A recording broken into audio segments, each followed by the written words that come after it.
Bismillahirrohmanirrohim. Assalamualaikum warahmatullahi wabarakatuh. Syukur alhamdulillah kita dapat bersama kembali di channel Nur Hidayah. Semoga kita semua senantiasa ada dalam lindungannya, diberi kesehatan lahir dan batin, dimudahkan dalam setiap urusan dunia dan akhirat. Amin ya robbal alamin. Sahabat Nur Hidayah yang dirahmati Allah. Tidak ada duka yang lebih mendalam bagi orang tua, selain kehilangan buah hati tercinta. Seorang anak kecil yang masih polos, belum banyak mengecap dunia, namun telah lebih dulu dipanggil pulang oleh Sang Pencipta. Tangis, duka, dan hampa seolah menyatu. Tapi tahukah kita, di balik kehilangan yang memilukan itu, Allah menyimpan janji indah yang tak terduga. 1. Kematian anak kecil dalam pandangan Islam. Dalam Islam, anak kecil yang belum balik dianggap belum memiliki dosa. Mereka meninggal dalam keadaan fitrah, suci, tanpa beban hisab. Rasulullah bersabda, setiap anak dilahirkan dalam keadaan fitrah. HR Bukhari dan Muslim. Artinya, jika seorang anak kecil wafat, ruhnya langsung dijemput oleh para malaikat dalam kelembutan, lalu dibawa ke tempat yang Allah ridhoi.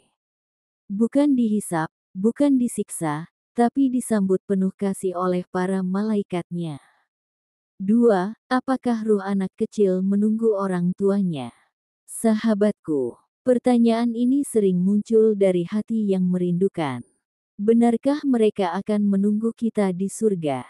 Rasulullah Shallallahu Alaihi Wasallam bersabda, anak-anak yang wafat akan menjadi penarik orang tuanya ke surga. Dalam banyak riwayat disebutkan, mereka akan berpegang erat pada pakaian orang tuanya, memohon kepada Allah agar diizinkan masuk surga bersama. Mereka tidak akan masuk surga sebelum orang tuanya ikut masuk. Subhanallah, betapa besar cinta anak kepada orang tuanya, bahkan setelah kematian memisahkan. 3. Ruh anak kecil tidak kesepian di alam barzakh. Lalu muncul pertanyaan lain. Apakah ruh anak kecil merasa kesepian? Sahabatku, jangan khawatir.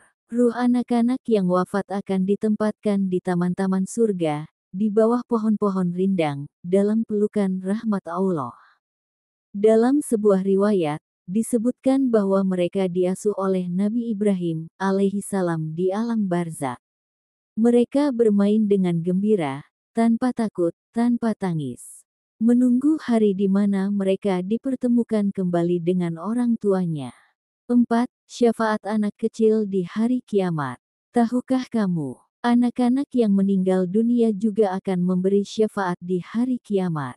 Dalam keadaan manusia penuh kegelisahan dan ketakutan, anak-anak kecil itu datang, berdiri di hadapan Allah, lalu berkata, "Ya Allah, ini orang tuaku, jangan pisahkan aku darinya." Mereka akan menjadi penolong yang tak kita sangka, menarik orang tuanya ke surga, dengan cinta dan doa yang tak pernah berhenti. 5. Hikmah kehilangan anak dalam takdir Allah. Lalu mengapa Allah mengambil anak kecil dari orang tuanya? Sahabatku, itu adalah ujian cinta dan keimanan. Allah menguji, untuk meninggikan derajat. Dalam hadis qudsi, Allah berfirman, tidak ada balasan bagi hambaku yang aku ambil anaknya dari dunia, lalu dia bersabar dan mengharap pahala, kecuali surga. HR Bukhari, kehilangan anak adalah luka.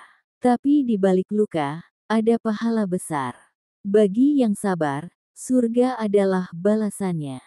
Bagi yang ikhlas, Allah akan pertemukan kembali dengan anaknya. Dalam pelukan yang tak akan pernah terpisah lagi. 6. Pesan menyentuh untuk orang tua yang pernah kehilangan anak. Sahabatku, jika engkau pernah kehilangan anak, jangan biarkan duka itu mematikan harapan. Tangismu didengar, doamu diterima, dan kesabaranmu dicatat. Percayalah, anakmu sekarang berada di tempat yang jauh lebih baik. Mereka sedang menunggumu, bukan di dunia, tetapi di surga Allah yang penuh cahaya dan kebahagiaan. Tugas kita sekarang adalah memperbaiki diri. Perbanyak amal, kuatkan iman, dan jadikan kesabaran sebagai jalan untuk kembali bertemu mereka. Karena kelak, di taman surga yang tak terbayangkan indahnya, kau akan mendengar suara kecil memanggil. Ibu, ayah, mari kita pulang, pulang ke rumah yang kekal selamanya. Sahabatku, jika video ini menyentuh hatimu, atau bisa menjadi penghibur bagi mereka yang sedang berduka, silakan dibagikan. Semoga setiap jari yang mengetuk tombol share menjadi saksi amal kebaikanmu di akhirat. Dan jangan lupa untuk tinggalkan komentar dan subscribe channel Nur Hidayah. Agar kita terus belajar bersama, menguatkan iman, dan menenangkan hati. Wassalamualaikum warahmatullahi wabarakatuh.